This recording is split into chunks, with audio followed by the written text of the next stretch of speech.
Not once, but 6 times a day, she opened the doors of homes or flats with the keys entrusted to her, to face the litter of dirty dishes and greasy pans in the sink, acres of stale, rumpled, unmade beds, clothing scattered about, wet towels on the bathroom floor, water left in the toothglass, dirty laundry to be packed up, and, of course, cigarette ends in the ashtrays, dust on tables and mirrors, and all the other litter that human pigs are capable of leaving behind them when they leave their homes in the morning.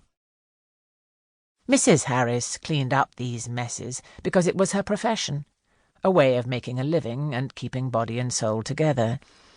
And yet, with some chars, there was more to it than just that, and particularly with Mrs. Harris, a kind of perpetual house-proudness.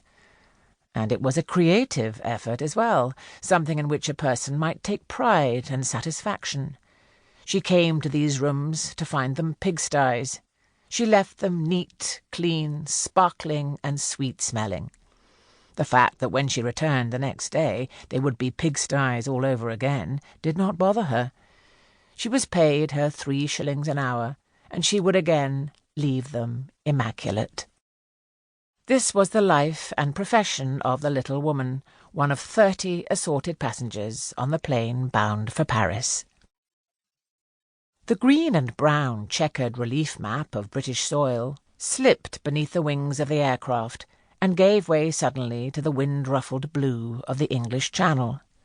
Where previously she had looked down with interest at the novelty of the tiny houses and farms below, these were now exchanged for the slender shapes of tankers and freighters ploughing the surface of the sea, and for the first time Mrs. Harris realized that she was leaving England behind her and was about to enter a foreign country, to be amongst foreign people who spoke a foreign language, and who, for all she had ever heard about them, were immoral, grasping, ate snails and frogs, and were particularly inclined to crimes of passion and dismembered bodies in trunks.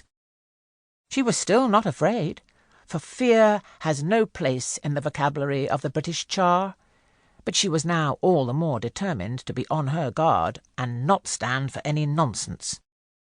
It was a tremendous errand that was taking her to Paris, but she hoped in the accomplishing of it to have as little to do with the French people as possible.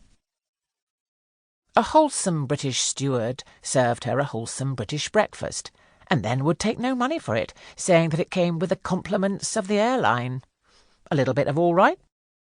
Mrs. Harris kept her face pressed to the window and her bag to her side. The steward came through, saying, "You will see the Eiffel Tower in the distance on your right." "Yummy," said Mrs. Harris to herself, when a moment later she discovered its pin-point upthrust from what seemed to be an old patchwork quilt of grey roofs and chimney-pots, with a single snake-like blue thread of a river running through it. "It don't look as big as in the pictures." A minute or so later they landed without so much as a bump on the concrete of the French airport. Mrs. Harris's spirits rose still further.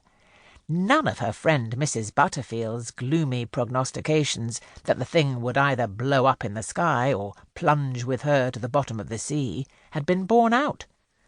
Paris perhaps might not prove so formidable after all. Nevertheless, from now on she was inclined to be suspicious and careful, a precaution not lessened by the long bus ride from Le Bourget through strange streets lined with strange houses and shops offering strange wares in a strange and unintelligible language.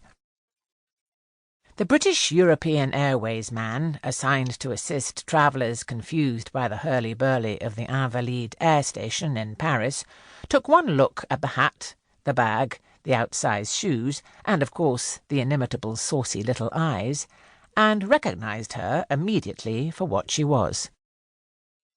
"Good heavens," he said to himself under his breath. "A London char! What on earth is she doing here in Paris? The domestic help situation here can't be that bad." He noted her uncertainty, quickly consulted his list, and guessed right again.